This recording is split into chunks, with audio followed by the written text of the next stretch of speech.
Tu fais tout pour t'enrichir. Tu travailles dur, tu économises, tu épargnes, tu te prives. Mais tu ne comprends pas. À la fin du mois, tu restes pauvre. Tu vois pas où part l'argent. Tu as eu beau acheter un appartement, un deuxième, peut-être une maison. Tu as fait des investissements.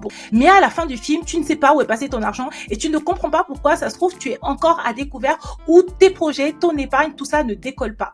Et si jamais je te disais que, en fait, tu penses faire ce qu'il faut pour t'enrichir, mais des mécanismes inconscients te maintiennent dans la pauvreté, c'est ce qu'on va voir aujourd'hui. Bienvenue, je suis Vanessa Carès, experte en finances personnelles et j'accompagne les femmes qui ne savent pas comment épargner, investir, gérer un budget pour pouvoir à la fin doubler, tripler, quadrupler leur capital. Aujourd'hui, on va parler des loyautés familiales et vraiment, je vais t'expliquer que parfois, il y a des liens invisibles qui te maintiennent dans la pauvreté. Tu n'en as pas conscience. Tu as l'impression que tu fais tout ce qu'il faut, mais en fait, tout ce que tu es en train de faire, c'est juste t'enfoncer encore plus dans la pauvreté. Est-ce que ce programme te tente? Tadam, tadam, tadam, let's go!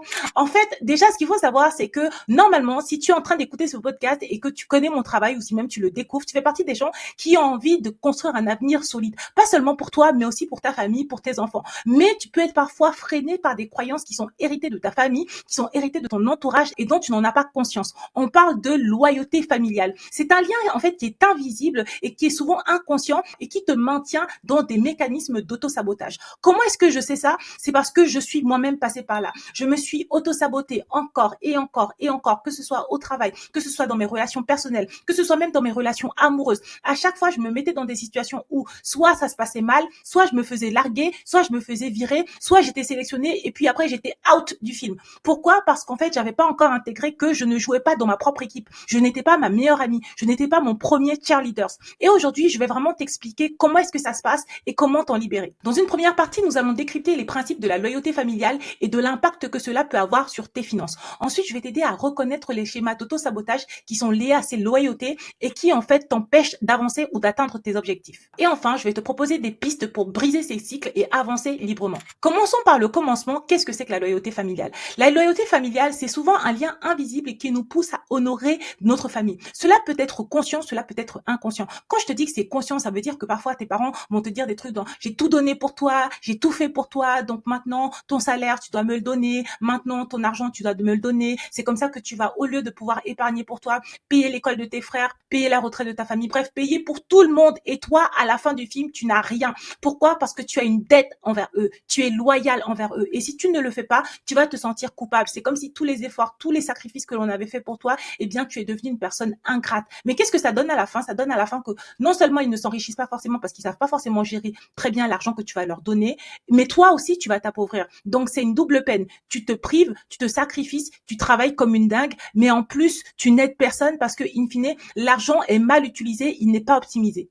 L'autre mécanisme visible de la loyauté familiale aussi, c'est que tu n'as pas de dette, on n'est pas en train de te reprocher quoi que ce soit, mais en fait, tu es issu d'une famille de personnes qui géraient mal et que toi, tu continues à reproduire ces comportements-là. C'est-à-dire que si tes parents étaient dépensiers, toi aussi t'es dépensière, dès que tu as une prime, tu as envie de le fêter, tu distribues ton argent dans tous les sens, tu sais pas le gérer et tu te dis toujours, de toute façon, j'ai un bon travail, j'ai un bon train de vie, je vais me rattraper avec l'argent du mois prochain. Inconsciemment, souvent, ce que cela révèle, c'est que tu ne veux pas faire mieux que les membres de ta famille. Tu ne veux pas faire mieux que les membres de ton groupe. Parce que si tu commences à faire mieux, si tu commences à t'enrichir, si tu commences à évoluer, si tu commences à avoir des vrais signes de richesse, un patrimoine qui est très important, tu risques de te retrouver soit exclu, soit jugé, soit les deux. Et en fait, ne pas te sentir bien parce que tu auras l'impression que tu les as quelque part trahis, tu n'es plus comme eux parce que toi, tu es riche alors que eux, ils sont encore en train de se battre avec la vie. Pour te donner des exemples concrets, j'en ai déjà parlé dans certains épisodes de podcast. Moi, par exemple, j'avais des clientes qui ont réussi à prendre le coaching avec moi, qui ont réussi à épargner et quand leur famille a vu qu'elles avaient l'épargne, eh bien, leur famille les a racketées. Mais des fois, c'est pas la famille qui te raquette, c'est juste que toi,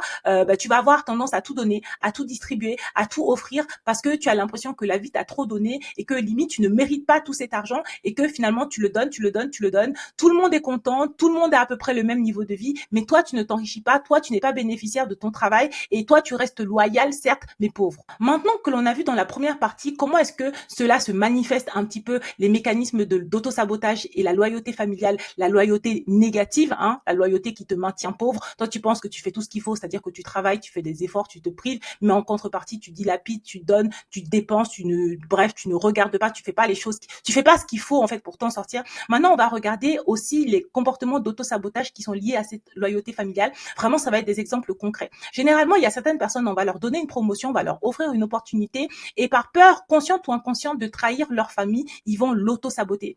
Franchement, moi, c'est vraiment, je suis l'archétype, je suis la preuve. Tu cherches une photo de auto-sabotage et loyauté familiale, tu mets ma tête et ça suffit en fait. Le nombre de fois où j'ai été invitée dans des événements prestigieux, dans des podcasts intéressants, dans des trucs qui pouvaient me propulser et en fait, je suis partie mal m'exprimer, je suis partie parler de rancœur, je suis partie parler de mes difficultés. Bref, je n'avais pas un discours qui mettait en valeur mon travail et en fait, j'avais pas compris que j'étais en train de m'auto-saboter. J'avais pas compris qu'en fait, j'étais en train de tout faire pour m'enfoncer. Pourquoi? Parce qu'il y avait toujours cette petite voix de ma famille, de certaines personnes de ma famille qui disaient oui, mais Vanessa, c'est pas vraiment un métier, coach money mindset, tu n'aides pas forcément les gens, c'est pas forcément bon pour toi, pour qui tu te prends, faut pas avoir trop la grosse tête, faut rester à ta place. Bref, en fait, il y avait toutes ces petites idées-là négatives que j'ai continué de conserver malgré moi de manière inconsciente. Résultat, quand on m'invitait dans des endroits où on disait oui, c'est génial ce que tu fais, Vanessa, tu apportes beaucoup de choses aux gens. Au lieu de dire ça, je disais des bêtises, je disais pas des choses qui me mettaient en valeur, je n'apportais pas de la valeur et finalement ça confirmait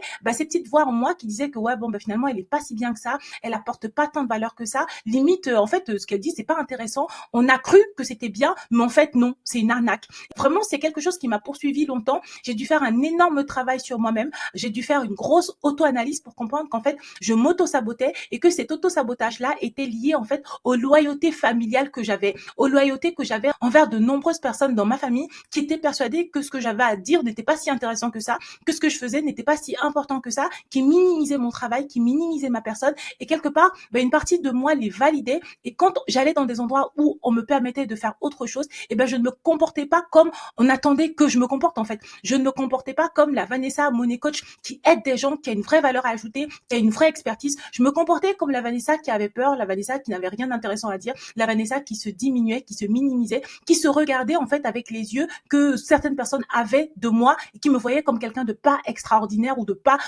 bien en fait. C'est ça l'auto-sabotage. C'est ça en fait la loyauté familiale. Tu es loyal avec une image, avec une idée, avec quelque chose de dégradant qui te maintient un level en dessous de celui auquel tu pourrais prétendre. D'où viennent ces racines? Eh bien souvent ces racines ça vient tout simplement de messages implicites familiaux que tu as entendus pendant toute ton enfance, que tu vois des membres de ta famille, que ce soit tes frères, tes parents, tes cousins, tes grands-parents qui disent, qui répètent, qui pensent. C'est pas forcément contre toi, c'est pas forcément négatif, c'est des messages que eux aussi ont hérités et c'est pas forcément des messages que eux ont combattus. Donc des fois tu vas entendre des trucs du style oui mais non mais de toute façon nous on est une famille modeste et on s'en contente. Ou alors non mais écoute c'est bien ce que tu fais mais faut pas oublier d'où tu viens, d'accord?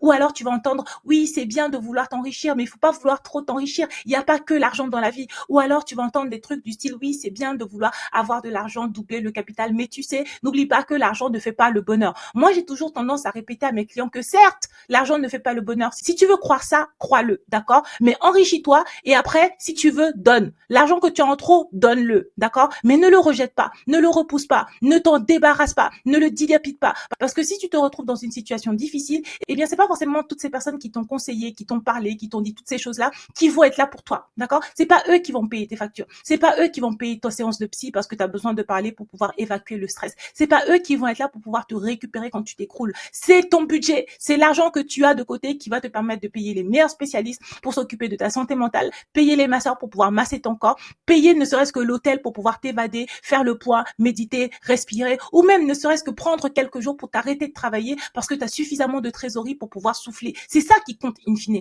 Et tout ça, tu l'as grâce à quoi? Parce que tu as de l'argent, parce que tu gères bien ton budget et parce que tu as fait des investissements qui t'enrichissent et qui ne t'appauvrissent pas. Alors, comment est-ce qu'on fait pour pouvoir se libérer des loyautés familiales et avancer?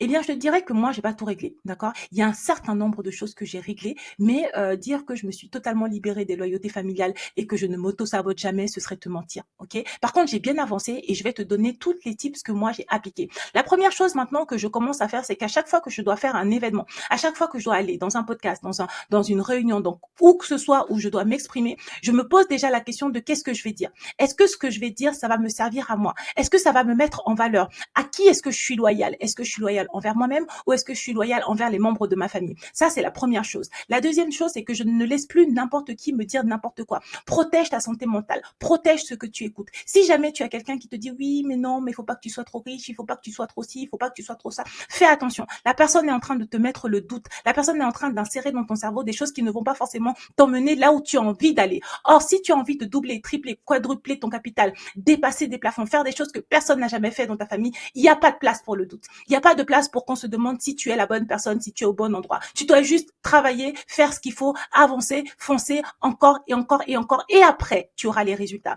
Fais attention à qui te parle, fais attention à ce qu'ils te disent. Et si tu as l'impression que ce qu'on te dit ne t'arrange pas, ne t'emmène pas vers les objectifs que tu veux atteindre, eh bien, fais-les taire. Bien évidemment, quand je dis de les faire taire, il ne s'agit pas de commencer à se disputer avec les membres de ta famille, d'accord? Ou tes proches, ou tes amis, ou tous ces gens qui n'ont pas atteint les objectifs que toi, tu veux atteindre. C'est juste que quand tu vois que ça commence à glisser vers un terrain qui ne te convient pas, tu changes de sujet. Ou alors tu quittes la pièce. Ou alors tu simules un appel, d'accord? C'est une manière douce de mettre fin à cet échange. Tu n'as rien à gagner à écouter quelqu'un qui te dit est-ce que ça vaut le coup d'épargner? Est-ce que ça vaut le coup d'investir? Est-ce que ça vaut le coup d'investir dans l'immobilier? Ou est-ce que la maison que tu es en train d'acheter là, ou le patrimoine que tu es en train de construire pour tes enfants, c'est une bonne chose? T'as rien à gagner là-dedans, d'accord? Normalement, si tu as bien fait le travail, tu as fait tous tes calculs, tu sais que ça vaut le coup, ok? Et puis, vaut mieux être riche et se demander si ça vaut le coup d'avoir de l'argent que de rester pauvre et de dire ah, de toute façon, les riches, ils sont comme ci, les riches, ils sont comme ça. Tu ne connais pas cette expérience, d'accord? Donc, si tu as envie de vivre cette expérience, entoure-toi des personnes qui font ce que tu as envie de faire. Et si tu te retrouves à discuter avec des gens qui ne font pas ce que tu as envie de faire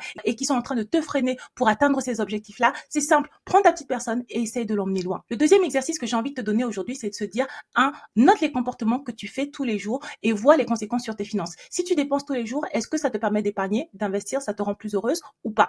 Est-ce que tu procrastines? Si jamais tu regardes tes comptes une fois tous les 2 mois, 3 mois, 4 mois, quand tu regardes tes comptes, comment est-ce que ça se passe? Qu'est-ce qu'il y a sur tes comptes? Est-ce que tu es souvent à découvert? Est-ce que tu as beaucoup de frais? Bref, analyse le comportement que tu as avec l'argent. Commence à te demander si, en fait, les actions que tu mets régulièrement t'aident, t'apportent quelque chose ou te freinent. Et commence à reformuler les croyances que tu peux entendre dans ta tête. Par exemple, l'une des croyances que j'entends souvent, c'est si je gagne beaucoup trop d'argent, si vraiment je m'enrichis, si vraiment je fais beaucoup de choses par moi-même et que ça me réussit, peut-être que je vais trahir ma famille, peut-être que je vais leur faire du mal, peut-être que je vais les abandonner. Et si jamais on reformule ces croyances, on peut se dire aussi que si je réussis, si je gagne beaucoup d'argent, cela peut me permettre d'être plus généreuse. Certes, il ne s'agit pas de dilapider tout ce que tu as gagné, mais cela peut te permettre de donner un petit peu plus que si tu n'as rien. Cela peut te permettre de payer les soins de santé pour ceux qui sont malades, ceux qui n'ont pas les moyens de prendre soin d'eux. Si toi, tu réussis, tu es en mesure de pouvoir un petit peu plus aider les autres sans t'appauvrir. Et c'est quoi la conclusion de tout ça? La conclusion de tout ça, c'est que ça va te permettre de redéfinir un héritage émotionnel, d'accord? Créer tes propres valeurs financières. T'es pas obligé de subir les valeurs financières de tes parents, de tes grands-parents, de tes cousins, de tout le monde. Tu peux créer tes propres valeurs financières, transparence, responsabilité, ambition, bonheur. Ok, ça va aussi te permettre d'inspirer les nouvelles personnes dans ta famille. Si on te voit, tu gagnes de l'argent, tu es heureux, tu es épanoui, les gens auront envie de faire comme toi. La pauvreté, la souffrance, struggle, galérer pour payer les factures, ça donne envie à personne. Des fois, on a l'impression qu'on subit ça parce qu'on n'a pas le choix, mais c'est juste parce qu'on n'a juste pas d'exemple. On ne peut pas voir quelqu'un d'autre qui fait autrement. Donc, c'est vraiment de se dire que si tu crées des nouvelles valeurs pour toi, qui te font plaisir et qui te permettent de redéfinir la nouvelle personne que tu as envie d'être, tu peux devenir une source d'inspiration plutôt que d'être la personne qui souffre, qui est victime du poids et du fardeau familial. Je conclurai cet épisode en te disant que la loyauté familiale, ça peut être un moteur ou un frein. Reconnaître l'influence de ses proches, de ses amis, de son entourage peut te permettre d'offrir la liberté d'écrire une nouvelle histoire. Mais pour pouvoir écrire la nouvelle histoire, il faut déjà être conscient de l'histoire qui se raconte actuellement, d'en avoir conscience, de l'accepter et de se dire ok, je vais redéfinir les règles.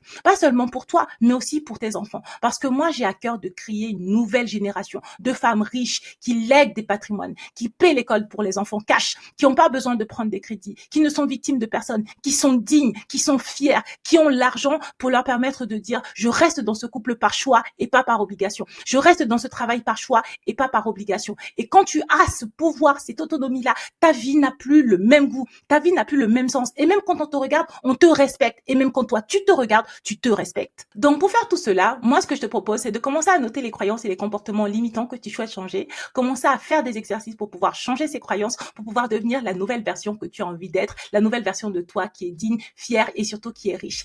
Voilà, on arrive au terme de cet épisode et j'espère qu'il t'a plu. Si jamais tu as envie d'apprendre à épargner, gérer un budget et investir, je t'invite à télécharger le guide que j'ai écrit. Il est gratuit, le lien il est dans la bio. Tu peux aussi rejoindre mon groupe WhatsApp. Tous les jours, je diffuse aux femmes l'éducation financière parce que la connaissance, c'est le pouvoir. Et enfin, il y a un lien pour participer à l'une de mes masterclass. J'organise de temps en temps des masterclass pour pouvoir redonner aux femmes le pouvoir, leur montrer qu'on peut à la fois apprendre à épargner, investir, budgétiser, être digne, fier, s'enrichir sans avoir honte. Donc moi, je te laisse là. Je te dis à mardi prochain. Je te fais plein de bisous et à bientôt.